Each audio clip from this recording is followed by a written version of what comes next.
both rye with the labored ace of loss. Now she has been dead nearly as many years as that girl lived, and of this circumstances there's nothing to say. It's silence, silence. Hello everyone, I'm Bhavna Sani and I'm back with the new video for class 11th. And yes, आज की video में हम pome कर रहे हैं a photograph by Shirley Toulson.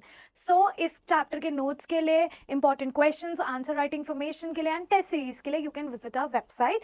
All right, and download our app. The link is in the description box. So let's get started with this poem. And सबसे पहले मैं ये आपके लिए रीड कर रही हूँ.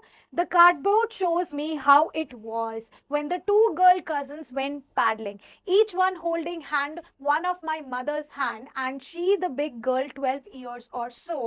All three stood still to smile through their hair at the uncle with the camera, a sweet face my mother that was before I was born, and the sea which appears to have changed less washed their terribly transient feet.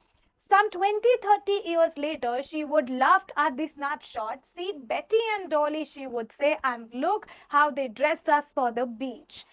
The sea holiday was her pastime, mine is her laughter. Both rye with the labored ace of loss. Now she has been dead nearly as many years as that girl lived, and of this circumstances there's nothing to say.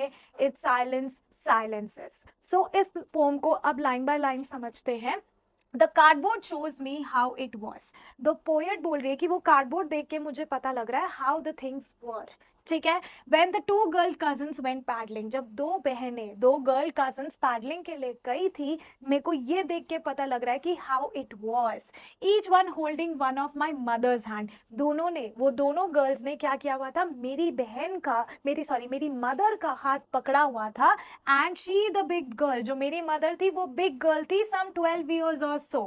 तीनों smile कर रही थी. ठीक है. Through their hair. ठीक है. मतलब हवा चल रही थी, बाल यूं आगे से उड़ रहे थे. Through their hair they was smiling at the uncle with the camera, जो पिक्चर क्लिक कर रहे थे. एंड वो स्वीट फेस डिस्क्राइब कर रही है अपनी मदर का. वो कह रही है वो स्वीट फेस जो मेरे पैदा होने से भी पहले था. ठीक है. एंड द सी, जो सी है उस पिक्चर में, वो मेरी मदर और उनके सिस्टर के फीट को वॉश कर रही है, जो ट्रांजिट मतलब जो चेंज हो गए हैं, लेकिन वो सी आज तक चेंज नहीं हुई है. और वो फीट कैसे चेंज हो गए, ऑब्वियसली वो यंग गर्ल्स थी, अब वो इतनी बड़ी हो गई हैं, मे बी कोई सर्वाइव भी नहीं कर रहा, तो इसलिए ट्रांजिट फीट बोली है. ठीक है. सम 20-30 ईयर्स लेटर अगर मेरी मदर होती तो वो ये स्नैपशॉट देख के, ये पिक्चर देख के बोलती कि, हंसती और बोलती कि देखो बेटी एंड डॉली को, एंड लुक उस टाइम पे हमें कैसे ड्रेसअप किया जाता था फॉर द बीच. जो सी हॉलीडे था वो मेरी मदर का फेवरेट पास टाइम था, और मेरा फेवरेट पास टाइम था मेरी मदर की लाफ. पर अब मेरी मदर ना हॉलीडे पे जा सकती है, ना मैं अपनी मदर की लाफ देख सकती हूँ, बिकॉज वो सर्वाइव नहीं कर रही. सो इसलिए both of them cry with the laboured as of loss. Now she has been dead. और कितने साल हो गए हैं, जितने साल की वो लड़की है पिक्चर में उतने साल हो गए हैं उन्हें डेड हुए. That means 12 or so. And just because of this circumstances there is nothing to say at all. इस वजह से पूरा का पूरा साइलेंस हो गया. वो साइलेंस को भी साइलेंस कर रहा है. So for the figure of speech of this pome, notes, important questions, test series, you can visit our website or download our app. The link is in the description box.